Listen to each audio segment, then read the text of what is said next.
Ayan na. Tumba guys. Lumabas na kayo dyan.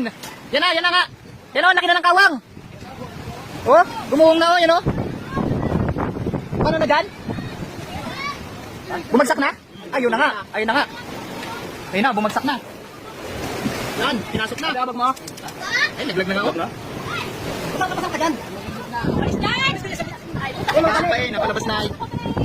Uy, nabutas na. Ha? Yan na nga, bumagsak na oh. Sayang, bahay.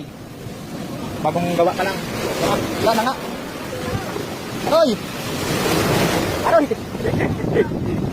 Pati ang kalampay oh, pasok dito oh, yun oh. Ay, Ryan, tumo. Dalawang bahay na. Yan na. Bray, maano yan dyan, maguho yan. Ay oh, yung sa taas oh, gumano na oh. Delikado na yan. Maguho na yan. Kuryente niyan, mga pagpano. Pati kuryente niyan.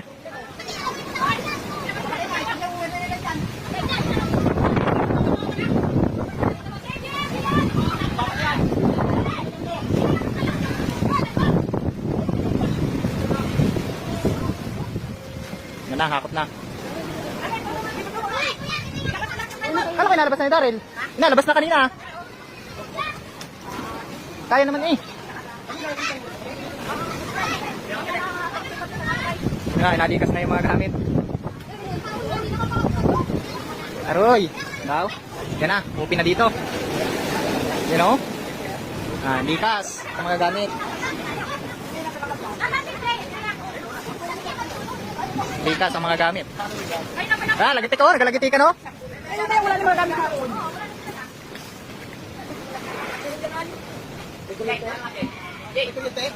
Meron.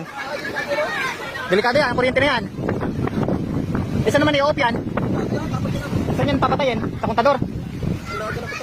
Ayun lang, nasa loob ng bahay. Tumba nga yan o, nahihila o. Kita mong dala na yan o. Tumagitik lang nga eh. Ang bangka ko din dun. Hindi pa naman. Pa-atras nga rin to o. Baka mamaya yung ano dun o, yung bangka itaas din. Kailangan ma-atras yung ano na yan, motor.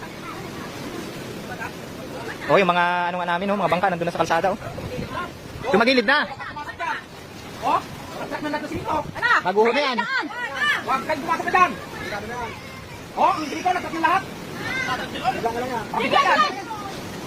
Yan oh, unti-unti na nag-crack talaga oh.